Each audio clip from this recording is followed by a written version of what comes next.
damos la bienvenida al maestro Omar Mendoza, que hoy nos va a presentar la ponencia de la era de la información a la era de la percepción, visiones y perspectivas para el diseño de servicios públicos.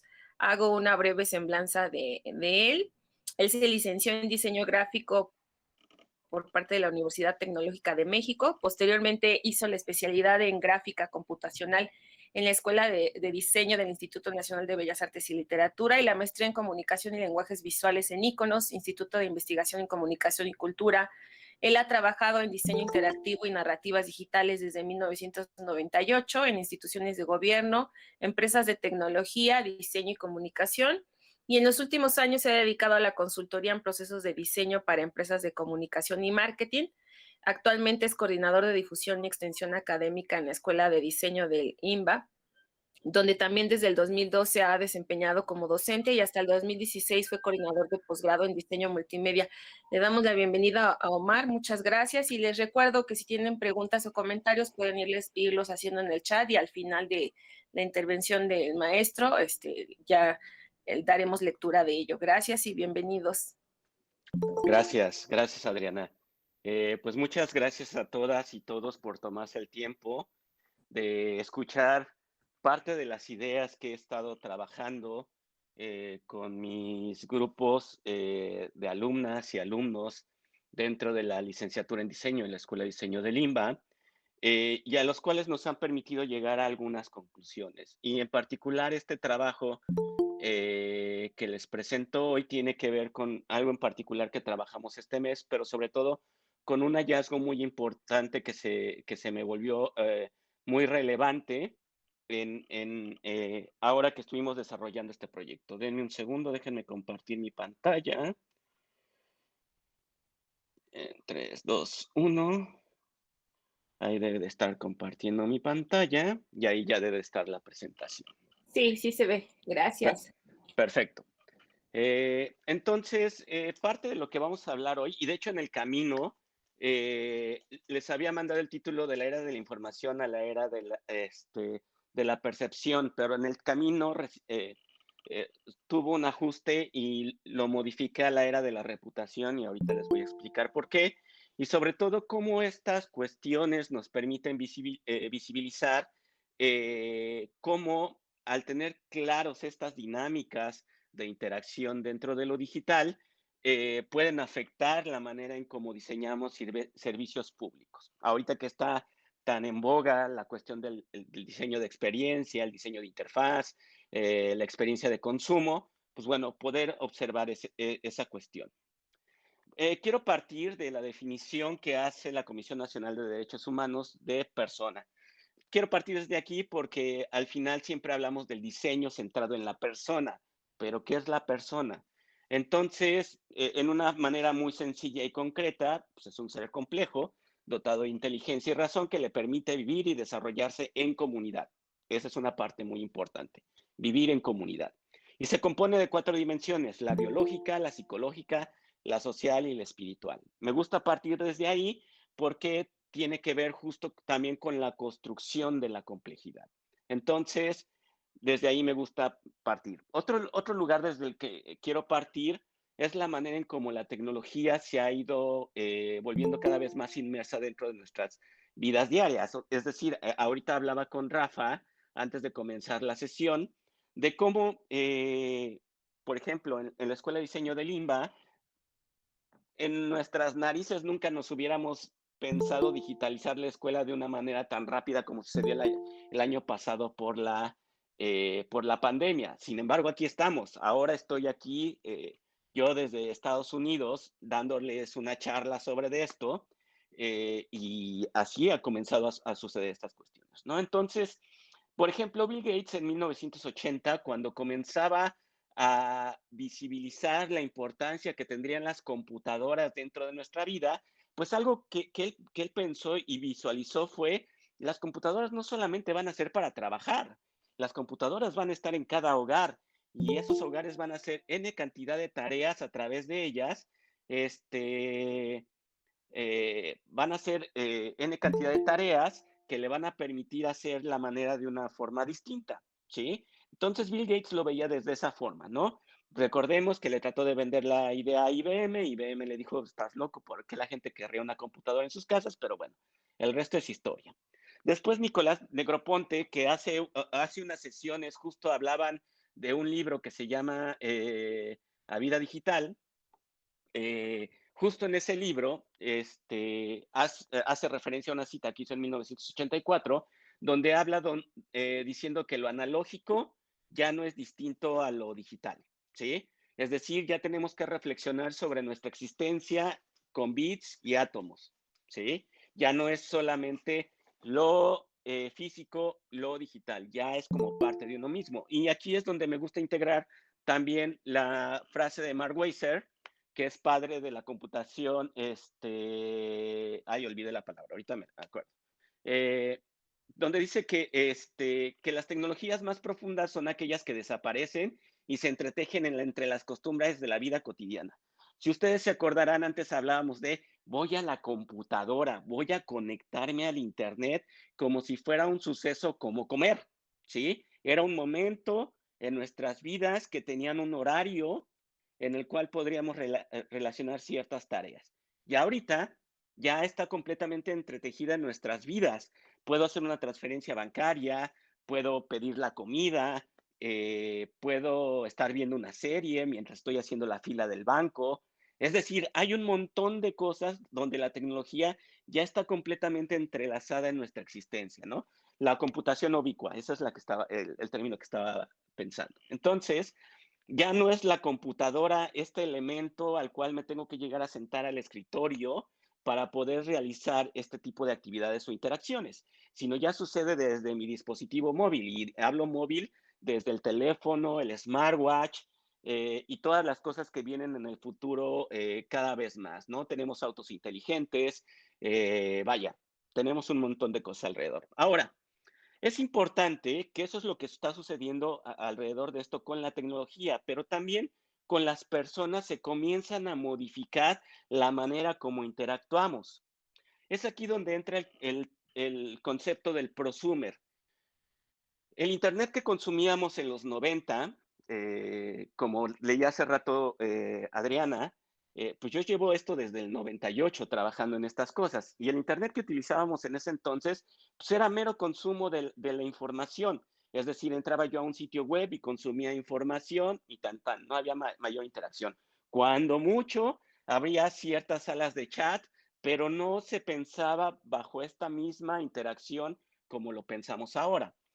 El prosumidor comienza a modificar ese tipo de cosas porque también las herramientas no solamente permiten que comience a consumir contenido, sino también por lo pronto pueda comenzar a compartir contenido, ¿sí? Es decir, si yo veo que algo hay relevante dentro de lo que estoy haciendo o de lo que estoy consumiendo, pues se lo quiero compartir a tal o cual persona porque creo que puede resultar relevante para ellos.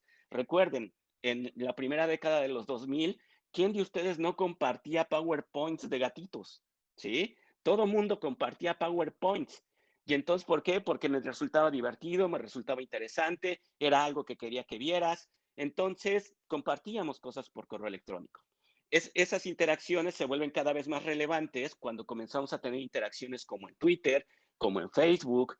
Y olvídense de cuestiones tan sociales, cuando consumimos, como por ejemplo un artículo en Amazon, o un hotel en Booking, o una casa en Airbnb. Es decir, comenzamos no solamente a consumir la información, sino comenzamos también a compartir la información. Y sobre todo, porque le estamos dando un valor a esa información que creemos que puede ser relevante para las demás. Obviamente, para que eso pueda suceder, calificamos el contenido. Me gusta, no me gusta, me enoja, me entristece, me divierte, le pongo 5 estrellitas a este artículo, dejo un comentario a favor o un comentario en contra dentro dentro de la plataforma. Y entonces, a ver, denme un segundo. Creo que están saliendo textos de Messenger y creo que no está bien que vean los textos de Messenger. Entonces, y menos mi estado de cuenta. Ya está. Bien. Vaya, entonces estamos calificando contenido, ¿sí? Entonces, gracias, maestra Rebe. Eh, Estamos calificando contenido, ¿no? Al momento de encontrarle un valor, tenemos que asignarle cuál es ese valor. ¿Por qué es tan importante o por qué no es tan importante? ¿Por qué no debería de compartirlo o por qué la gente no debería de visibilizarlo? Por ejemplo, YouTube, por ahí del 2008, algo que hizo fue, no iba a censurar videos, sino más bien ese poder se lo dejó a las personas. Entonces, por eso es que en YouTube está la herramienta pulgar arriba, pulgar abajo. Si tú pones un pulgar abajo, es ese video, entre más pulgares abajo vaya teniendo, va modificando el lugar donde va a aparecer en los resultados de búsqueda o en la primera página de YouTube. Entonces, le das un valor al prosumidor de determinar qué es lo que puede ver las otras personas y qué no es lo que pueden ver las otras personas en la manera en cómo estamos calificando ese contenido, ¿no? Obviamente también el prosumer se dedica a editar contenido. Obviamente las herramientas permiten este, eh, hacerlo de una manera muy sencilla. Ahorita hacemos cosas tan básicas como subir una foto a Instagram y meterle un texto muy llegador o muy inspirador y entonces lo publicamos o tomamos una imagen y la convertimos en un meme, que esa cuestión de la memética es otra cuestión que tendría que ser otra charla completamente distinta. Eh, pero vaya, el prosumer en la manera en cómo va encontrando las herramientas y sobre todo sus mismas experiencias le permiten ir a editar información, va a ir editando ese contenido. Que ahí vamos a ver el pro y contra en algunos momentos, ¿no? Obviamente, podemos decir que todos somos prosumidores desde el momento que tenemos una cuenta en Instagram, en Twitter, en Facebook. ¿Cuál es el nivel de edición, calificación, creación de contenido que vamos teniendo? Es diferente en cada uno de nosotros, pero vaya, la manera en cómo podemos irlo observando sí puede ser como muy particular. Y por último, el prosumer consume contenido. No solamente consume el contenido, sino también produce el contenido. Por eso es prosumer, ¿no? Entonces, ya ahí tenemos toda la gente que toma imágenes en Instagram, todas las personas que hacen TikToks ahora, o historias en el mismo Instagram, que publican cosas en Twitter, que publican cosas en Facebook. Es decir, tenemos un montón de personas alrededor de las redes creando ese contenido. Obviamente no es la misma cantidad de personas que consumen contenido, porque ustedes sabrán también y se habrán dado cuenta que muchas veces ustedes ni siquiera producen contenido, pero consumen todo ese contenido, ¿sí? Entonces, esas personas que crean contenido comienzan a generar una cierta influencia sobre las otras personas que consumen ese contenido. Y esta es una parte muy importante porque es denme un segundo, necesito.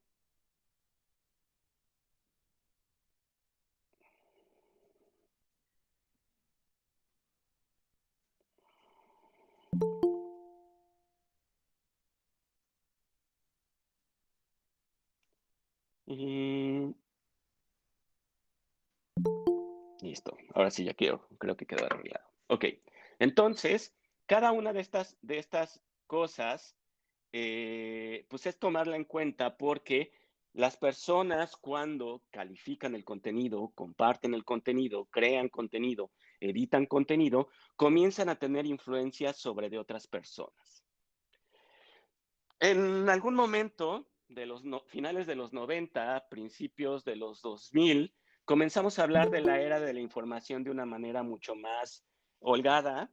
Recuerden que Al Gore, por ejemplo, había nombrado la supercarretera de la información y entonces hablábamos sobre estas cuestiones donde el compartir el conocimiento se volvía como mucho más horizontal, ¿no? De ahí salen proyectos como la Wikipedia y lo que en algún momento se nombró como la Web 2.0, donde las personas no solamente consumían contenido, sino podían compartir contenido. Yo sé algo de lo cual soy experto y entonces puedo publicarlo en la red en aras de que otras personas puedan consumir ese contenido, ¿no? Y puedan tener acceso a ese conocimiento. Entonces, digamos que eran como las ideas que comenzamos a barajar. Pero lo cierto también es que muchas de esas ideas o mucho de ese presente estaba construido con una persona atada a una computadora, a un escritorio, ¿sí? Y sus interacciones sucedían de esa manera. Ahora se modifican cuando en el 2008 o 2007, ya no me acuerdo, no es que Steve Jobs presentara el primer teléfono touch que permitía generar este tipo de interacciones de movilidad. Antes estaban las Palm Pilots y HP tenía otros dispositivos como asistentes personales, etcétera, etcétera, etcétera. Pero sí, el hecho de tener interfaces, y esto un poco también hablando, haciendo relación a lo que hablaba el doctor Octavio, el maestro Octavio la vez pasada, tenemos interfaces que mejoran las tareas de los usuarios, ¿sí? Que permiten tener una relación mucho más agradable entre el usuario y el sistema para poder lograr esos objetivos, ¿sí? Y entonces el dispositivo móvil cada vez lo hace mucho más sencillo. Si no, ustedes recuerden qué tan penetrado estaba en su vida el Messenger, Messenger en su vida, y ahora ¿quién lo recuerda? ¿Por qué? Porque ahora estamos atados a WhatsApp o el mensajero que ustedes quieran a través de su dispositivo móvil. ¿Por qué? Porque ya el hecho de pensar la digitalización a través de una computadora de escritorio, a partir de ese año comenzó a quedar mucho más relegado. Ustedes pueden ver las estadísticas de los sitios web y la mayoría de los sitios web, una gran mayoría, el tráfico que llega a sus sitios web va a ser desde móvil, ¿sí? Por ejemplo, en la escuela de diseño, el 70% del tráfico que llega al sitio web es desde el móvil. ¿Por qué? Porque los chicos utilizan su teléfono móvil más que desde la computadora para tratar de averiguar cuál es la escuela donde se quieren inscribir, etcétera, etcétera, etcétera, ¿no? Ahora, perdón. ¿Por qué se vuelve importante la reputación? Y sobre todo en este aspecto tan particular, si recuerdan esta escena que es la famosa selfie, donde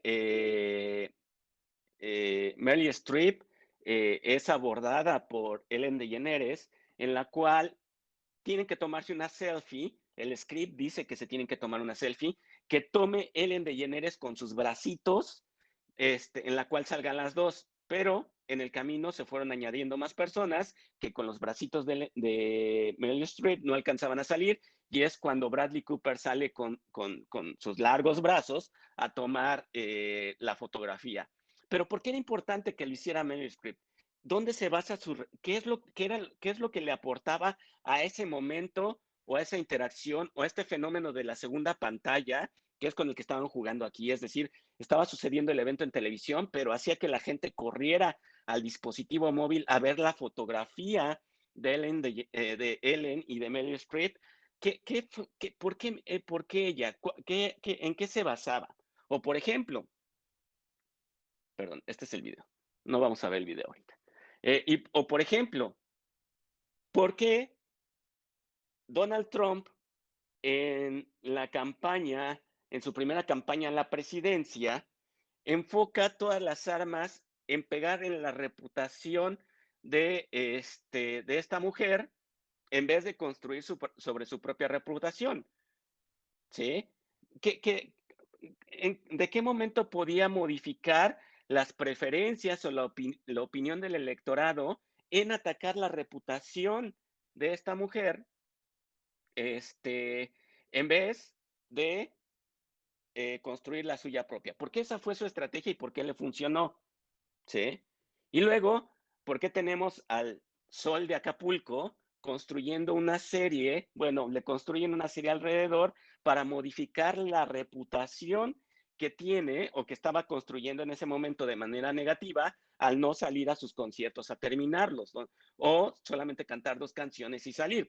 Fue muy reactivo ese asunto. Y en ese momento alguien pensó y hay que construir una serie para modificar la reputación de esta persona. ¿Por qué se vuelve tan importante la reputación? Esas son cosas que he ido observando, que sigo resolviendo ahorita, algunas de las preguntas que todavía estoy resolviendo ahorita, pero hay varios elementos que me han ido permitiendo construir ciertos hallazgos y ciertos insights que me permiten determinar lo que les voy a exponer ahora. Ahora, este semestre que está terminando en la Escuela de Diseño, estuve impartiendo la clase de estudio de diseño complejo 2. Lo que se enfoca esta materia, este curso con los chicos y chicas de sexto semestre, es observar un problema y desde la complejidad entenderlo en aras de poder generar artefactos de diseño que permitan tratar de resolver ese problema, ¿no? O acercarnos al problema. Un poco que en la manera en cómo lo modificamos nosotras, y digo nosotras porque nada más habíamos 3 hombres en la clase y 17 mujeres, este, lo modificamos y entendimos mucho más la construcción de estos artefactos para observar la realidad más que para tratarla de resolver. ¿Y por qué lo hicimos de esa forma? Porque estábamos afrontando un problema muy complejo, que era el sistema de vacunación. De esas ideas que de pronto se me ocurren y que digo, este es el momento de poderlo abordar porque está sucediendo todo en tiempo real, fue poder observar el sistema de vacunación, pero sobre todo tratar de entender la complejidad del sistema y tratar de saber cómo podrían existir artefactos que nos pudieran ayudar a observarlo, pero también otros artefactos que nos permitieran evaluar si la manera en cómo lo estábamos observando y tratando de modificar eran correctos o no. Entonces, comenzamos a trabajar sobre este sentido, ¿no? Un parte del planteamiento con el que empezamos fue con este esquema, que es un esquema tradicional de experiencia de consumo, de servicio, con el cual cualquier marketero se los puede explicar, donde estamos hablando que el consumo tiene 5 momentos principalmente, ¿no? Que es primero la fase de atención, donde estamos tratando de llamar la atención del consumidor. La segunda, que es la de reflexión, donde estamos haciendo que la gente piense y digiera aquello que le estamos presentando para que le permita llevar a una acción. En la mayoría de los casos es consumo, puede ser una suscripción, puede ser donar, yo qué sé. Luego es el contrato donde se concreta esa acción y luego la lealtad donde las personas regresan a repetir el ciclo porque es una experiencia satisfactoria que le permite tener N cantidad de retroalimentaciones, ¿no? Ahorita no quiero ahondar en ese sentido. Entonces, partimos desde aquí pensando que el proceso de vacunación o el servicio de vacunación, pues al final tiene todas estas formas porque tiene todas estas fases porque al final estamos tratando de hacer no solamente que la gente se vacune, sino que se siga vacunando, y que salvaguarde su integridad y su salud, etcétera, etcétera, etcétera. Entonces, cuando comenzamos a observar la complejidad, pues obviamente lo comenzamos a hacer desde este lugar, tratando de entender la biosfera, tratando de entender la antropósfera, tratando de entender obviamente la tecnósfera, porque tanto la vacuna como los sistemas de registro, los lugares donde se estaba realizando la vacuna tenían que ver desde esta esfera, pero también comenzar a observar desde la parte de la noósfera todas aquellas cuestiones que estaban sucediendo desde el mundo de las ideas y desde la parte de la cultura, que creíamos en las partes que comenzamos a plantear, creíamos que tenía que ver mucho en la manera en cómo consumimos el servicio, sobre todo porque la tecnología estaba desarrollada y la tecnología en muchos sentidos estaba funcionando de una manera correcta, con sus asegúnes en algunos momentos, pero esa parte creíamos que estaba bien. Entonces, ¿cuáles eran los puntos de fricción en los cuales las personas realmente estaban no teniendo una buena experiencia de consumo? Entonces comenzamos a construir, ya saben que ahorita está de moda utilizar los Canvas, con este trabajo digital, los Canvas y el Miro, y utilizar post-its y pegar post-its. Y entonces comenzamos a establecer todos estos hallazgos que fuimos encontrando en cada una de las esferas y cada una de las cosas que lo determinaban, pero sobre todo cómo se relacionaban con esto, ¿no?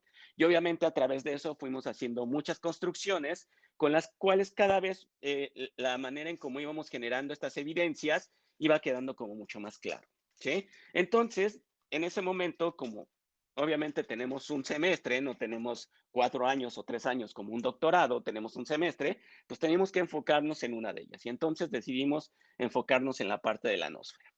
Algo que, denme un segundo, algo que vimos es que uh, si bien la mayoría de la información que se estaba entregando era de manera correcta, ¿sí? La mayoría, no quiero decir toda, la mayoría encontramos que hay muchos artefactos de diseño que no funcionan de manera correcta, pero la gran mayoría funcionaban de manera correcta. Entonces, ¿dónde estaban esos puntos de fricción? ¿Por qué, si la información estaba siendo clara, precisa, por qué seguían existiendo puntos de fricción? Y parte de aquí nos enfocamos que también en esta parte de la experiencia de consumo tenía que ver con la parte de la atención. Es decir, en el momento que estamos tratando de hacer que la gente entienda la importancia de la vacunación, tratando de hacer que por lo menos volteen y vean esto, ya después en la parte de reflexión y de acción se registrarán, se vacunarán, etcétera, etcétera, etcétera, pero la fase de la atención era la parte más importante de esto. Y entonces, bajo esto, yo les decía, el principio que tenemos todos es que en la era de información, pues lo que hace el usuario es filtrar, evaluar y comentar la información. Es decir, en esta era de la información y la construcción de la sociedad del conocimiento que se presume, pues estas son partes de las actividades que se esperan hacer, es decir, filtrar, evaluar, comentar. Sin embargo, cuando nos damos cuenta que más que una era de la información, estamos en una era de la reputación, nos damos cuenta que la principal acción que estamos encontrando es compartir, ¿sí? No hay filtrado, no hay reflexión, solamente es compartir, ¿sí? Y tiene que ver con esta construcción de la reputación. Entonces, en el camino, bueno, no en el camino, hace como 2 años, me encontré un texto de una filósofa italiana que trabaja cuestiones digitales, que se llama Gloria Origi, y que trabaja con un libro que justo se llama Reputación. Primero me lo encontré en un artículo de Onion, que es una revista digital sobre cuestiones digitales, vaya la redundancia, y después ya me hice del libro. Y sobre todo ella comienza a determinar cómo es que la reputación o esta construcción de la reputación es lo que a veces rige completamente la interacción de las personas en el mundo digital. Y sobre todo, entendiendo que la reputación es esta reflexión de nosotros mismos, pero sobre todo de nuestra identidad social, esa construcción del yo mismo a través de nuestra identidad social. Sin una, sin la otra no existe, ¿sí? No existe. Entonces, eh, esa es una parte importante en la cuestión de la reputación y por qué hacemos lo que hacemos. Entonces, algo que dice Gloria Origi en este libro que se llama Reputación, qué es y por qué importa, eh, ella establece que no es una mera opinión, no es la opinión que yo tengo de aquel o de este, es algo que ya se verbalizó, que ya se habló, que ya se repitió, que ya hasta se debatió, y sobre todo que ha sido comunicado, ¿sí? Esa es una parte importante de la reputación, ¿sí? Ahora lo vemos, y sobre todo con estos temas que están ahorita de los influencers, un poco de esto se construye desde aquí, ¿no? Entonces, parte de lo que ella menciona, sin mencionar directamente al prosumer, es que justo este es un campo fértil para el prosumer. Si estamos pensando en compartir, en editar la información, en calificar la información, pues obviamente este es el campo fértil para el prosumer. ¿Por qué? Porque son las interacciones básicas con las cuales estamos interactuando, pero sobre todo es lo que nos ayuda a construir esta reputación de aquello que creemos que tiene relevancia o no, porque recuerden que la reputación funciona de manera positiva como de manera negativa. Entonces, por ejemplo, desde ahí comenzamos a tener este problema y les decía hace rato, podemos hablar de la memética y cómo se disemina el meme, etcétera, etcétera. Pero justo lo que comenzamos a tener son ciertos personajes que comienzan a compartir cierta información que para unas personas pueden generar o pueden ponerlo en el lugar de la locura, pero para otras tantas pueden ser verdades, ¿no? Tenemos a León Larregui o a todos los rumores, y ahorita vamos a hablar del rumor, todos estos rumores acerca de las vacunas o lo que puede suceder con las vacunas. Tenemos a otros personajes con cierta influencia, con cierta reputación, la cual también comienzan a diseminar información real o no, pero que comienza a modificar la interacción de las personas en aras de consumir un servicio, ¿sí? Recuerden, esto es lo que estamos observando, la manera en cómo toda esta construcción de la información y de la comunicación alrededor de esto influye en que una persona pueda llegar o no a vacunarse, ¿no? Y bueno, por ejemplo, a los docentes que nos tocó la Cancino, la cantidad de memes y de imágenes acerca de la Cancino, que si comías mariscos, que si no comías mariscos, que si comías cerdo, que si comías bebidas alcohólicas, que si comías café, que si comías refresco, y de pronto uno puede decir, ah, bueno, pero es que seguramente eso sucede con las personas no informadas. Yo, en lo particular, se lo vi a muchísima gente que puede presumirse, que se informa, que debate, que filtra la información y sin embargo, en una cuestión tan emocional o tan visceral como esto, comparte esta información. ¿Y por qué la comparte?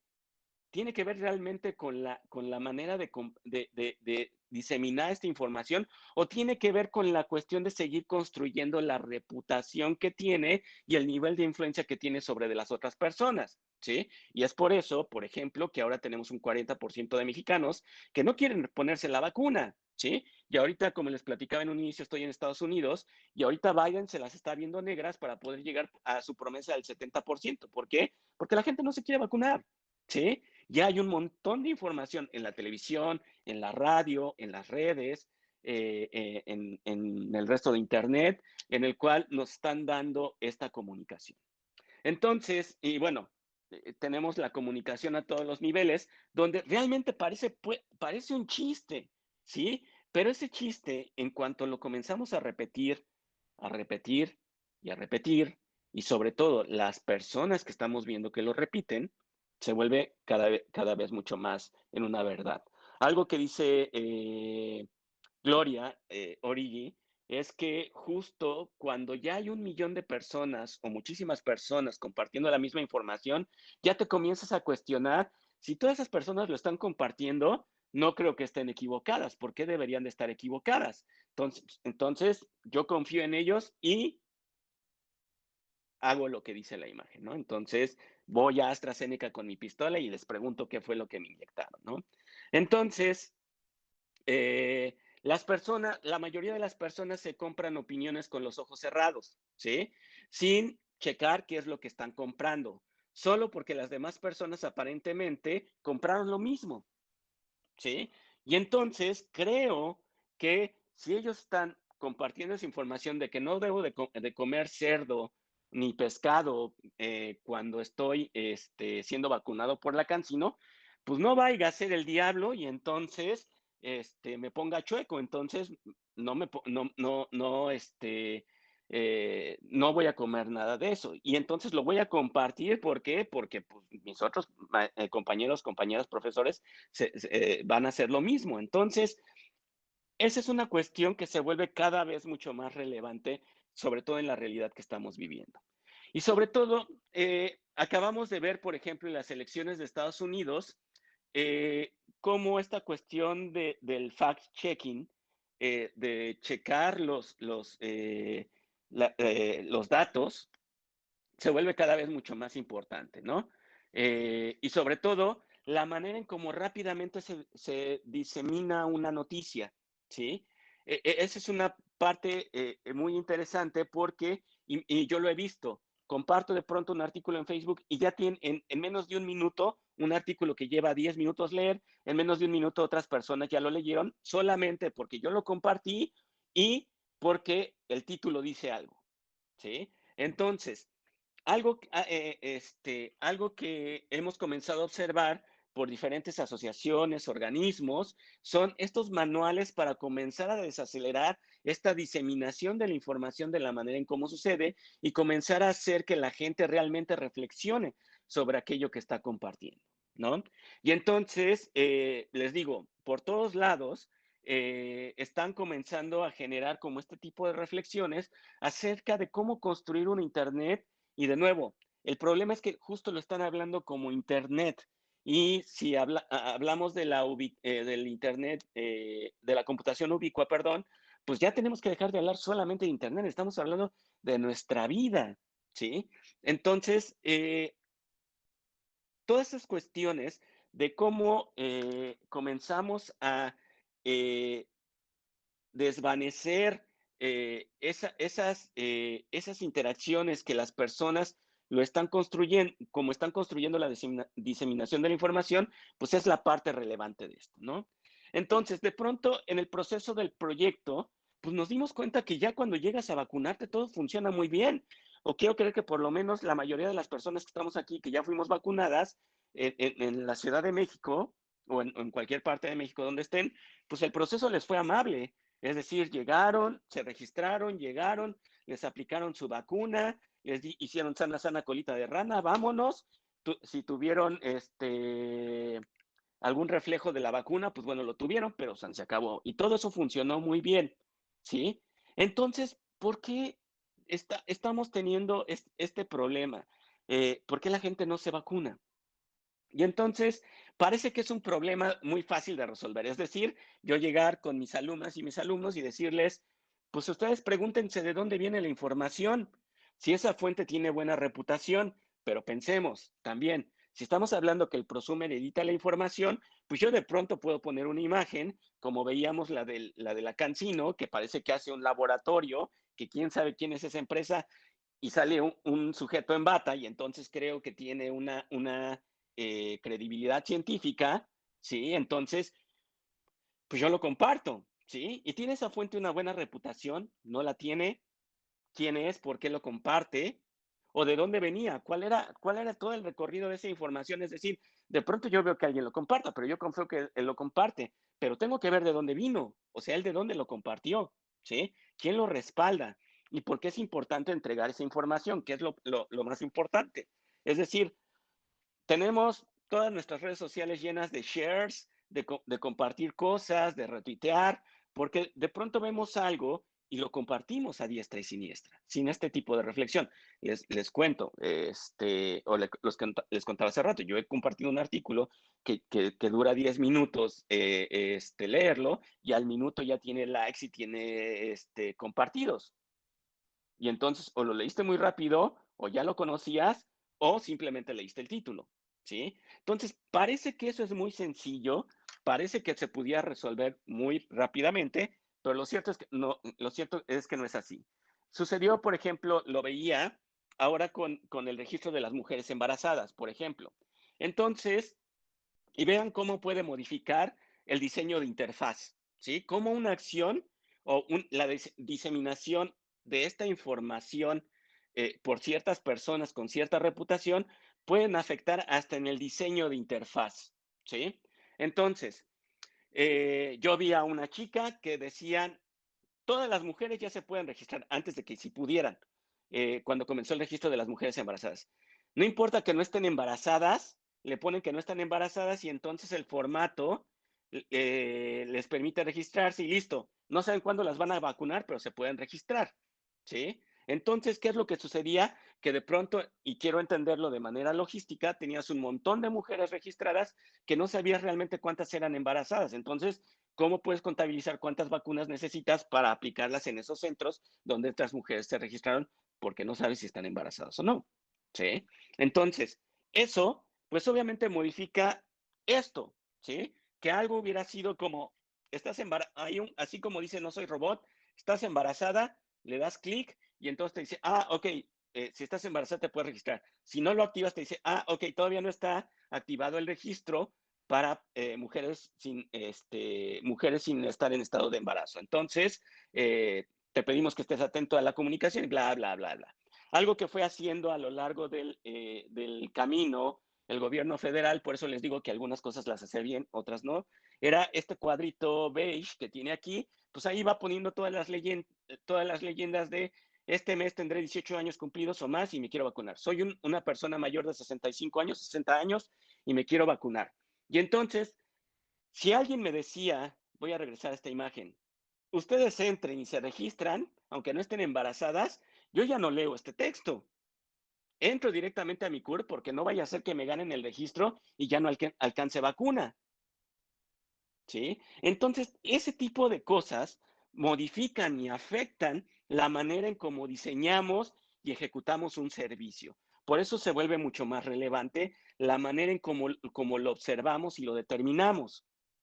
¿Sí? Entonces, eh, cada vez para nosotras se fue volviendo como mucho más evidente que ahí había justo los puntos de fricción.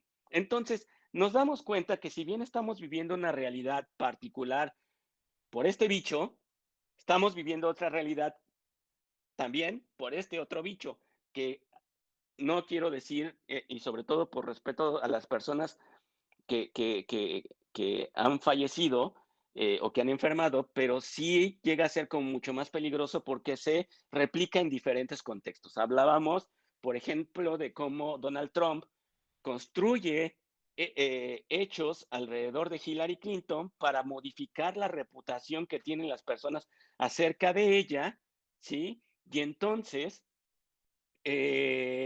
pues eso le permite ganar esas elecciones, ¿sí? Las primeras elecciones donde contienden. Entonces, eso se vuelve como mucho más importante. Entonces, algo que dice Gloria es que debemos de entender la diferencia entre rumor, chisme y verdad. Es decir, el rumor puede tener parte de realidad o no. Ella habla, por ejemplo, que la construcción o el concepto tal cual como rumor comienza en el siglo XX con las guerras mundiales y fue una manera de poder diseminar información que confundían información verdadera, o bueno, más bien mezclaban información verdadera con información falsa en aras de que ésta se pudiera diseminar y pudiera mucho más gente enterarse de aquellas cosas que querían contar, ¿no? Entonces el rumor puede tener una cuestión de verdad, puede tener una cuestión de mentira. Completamente el chisme. El chisme no tiene una cuestión de construcción, tiene una cuestión más de diseminar tal información, el cual no es importante validar o no si es verdadero o no. Lo que vuelve relevante es la manera o la forma en cómo lo comparto, las herramientas comunicacionales que utilizo para comunicarlo, para diseminarlo. Eso es lo que vuelve importante el chisme. El chisme no es lo mismo que te lo comparte una persona que te lo comparta otra persona. Es como cuando cuentas un chiste de la misma forma. No tienen las mismas maneras. Entonces, por eso es que tiene que ver mucho con la reputación. Porque hay ciertas personas que por su reputación sabes que va a ser chisme, pero por otras puede parecer que es un rumor porque puede ser verdadero o puede ser falso. Y por otro lado está la verdad, ¿no? Que es justo lo que esperaríamos que sucediera con la era de la información en el momento de filtrar, seleccionar y acotar esta información que estamos compartiendo, ¿no? Entonces, vean cómo esto se vuelve relevante en el diseño de interfaz, como les decía. Por eso ahora se habla mucho de este concepto de la experiencia de usuario y de experiencia de consumidor en ese sentido, pero yo como lo veo, no tiene que ver con esta cuestión de volverse el famoso unicornio del que todos hablan, de que todo maneja todas las áreas del diseño, sino más bien en entenderlos estos diferentes momentos porque puede modificar si pongo un botón o no pongo un botón, si pongo un campo para checar o no pongo un campo para checar, y cómo es que las personas van a entender la información. Algo que observábamos, por ejemplo, dentro de las cosas que fuimos investigando, es que, por ejemplo, pues el señor Gatel podría salir todas las noches a las 7 p.m. a explicar sus gráficas, pero alguien que no tiene las herramientas para entender esas gráficas, pues le están presentando como si le presentaran los jeroglíficos del sol azteca, ¿sí? Es decir, no entiendo, pero te creo que me estás diciendo eso, ¿sí? Entonces, parte de ello tenía que ver cómo estábamos entregando también esa información en aras de validar que lo que te estamos diciendo es verdad, ¿sí? Entonces, ¿por qué se vuelve relevante? Algo también que hemos ido observando y que yo particularmente estoy más convencido es que obviamente la manera en cómo consumimos estos servicios y estas interacciones cada vez van a estar mucho más integradas a nuestra vida diaria. Es decir, lo que observamos ahorita como vacúnate en línea. O sea, antes ustedes tenían para la influencia, tenían que ir a su centro de salud, sacar su cita y vacunarse. Tan tan. Y ahora lo que seguramente va a quedar es un sistema digital que permita saber y generar esta cartilla digital, ¿no? Que permita observar cuál es la población que está vacunada, cuál es la población que no está vacunada, las poblaciones, o sea, tener claro, por ejemplo, que en un lugar como Chiapas la gente no se está vacunando y, por ejemplo, en zonas de la Ciudad de México hay lugares donde sí se están vacunando, pero no están teniendo los cuidados, etcétera, etcétera, etcétera. Es decir, estos dispositivos digitales, y hay otro tema completamente aparte, que sería para otra charla, que tendría que hablar de la inclusión y cómo incluyes a aquellas personas que no están dentro de la vida digital, pero generas otros artefactos que permitan incluirlas aún sin que ellos tengan este artefacto digital.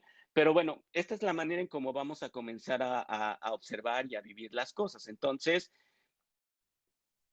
eh, eh, sí debemos de tener claro la responsabilidad que tenemos, y lo platicaba con Rafa hace un rato, la responsabilidad que debe de tener cada persona en la manera en cómo compartimos información.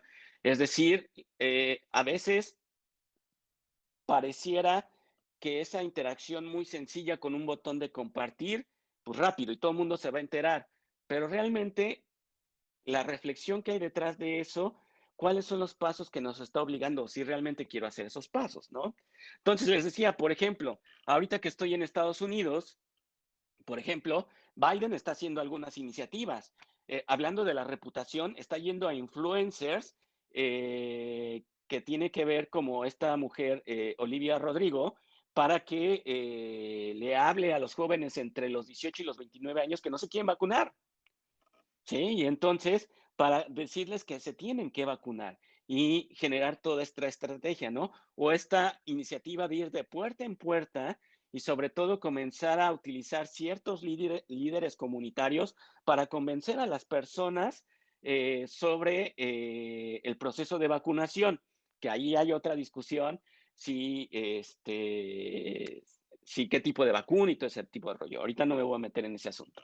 Pero esas son las cosas con las que nos estamos enfrentando y por qué la reputación se vuelve tan importante en lo que estamos observando. Entonces, algo que trabajé con mi muchachada, estos son algunos de los artefactos de diseño que comenzamos a utilizar más para decir que este es el artefacto final con el cual las personas podrían informarse mejor, para entender cómo interactuaban con esa información y cuál es el nivel de reflexión que estaban teniendo con lo que estaban observando y leyendo. ¿Sí? Entonces, el hecho de modificar la paleta de colores, los gráficos, los textos, la manera de presentar la interfaz, nos permitían observar hasta, y vean, aquí al estar observando un sistema complejo, pues no solamente lo estamos hablando del nivel de usuario de las personas que se van a vacunar, sino también las personas que vacunan o las personas que registran o que cotejan los documentos con los cuales te presentas a vacunarte.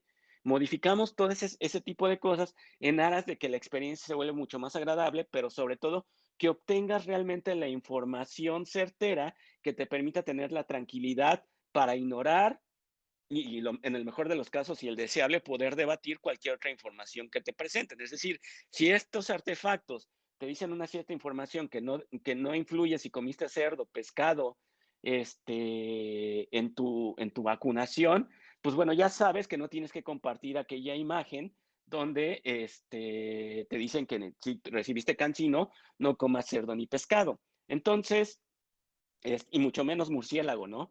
Pero bueno, entonces comenzamos a generar todo este tipo de cosas.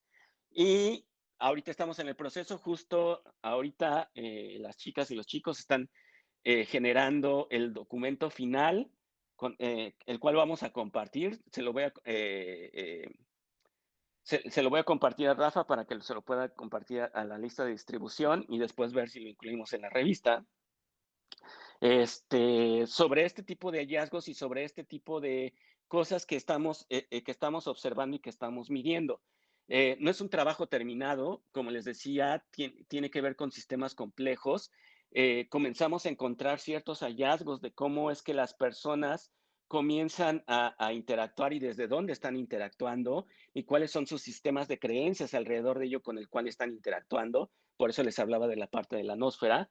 Eh, y sobre todo también, y sobre todo porque es una parte importante, que estas chicas y chicos que están estudiando esta materia conmigo comiencen a hacerse ese tipo de preguntas al momento de diseñar.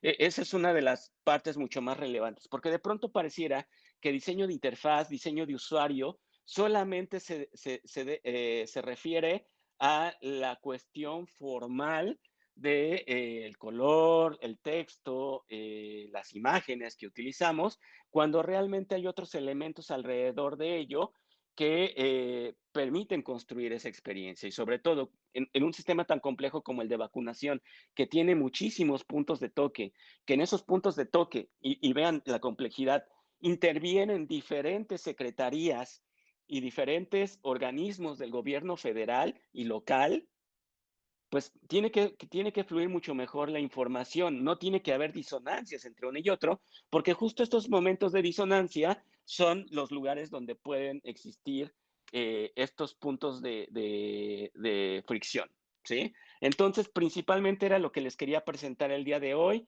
este trabajo que estamos realizando. eh, Espero presentárselos en algún momento ya que esté cercanamente terminado a nuestras aspiraciones, no terminado totalmente porque necesitaría que estas chicas y chicos se quedan conmigo unos años, pero vaya, en eso estamos. Y pues muchas gracias.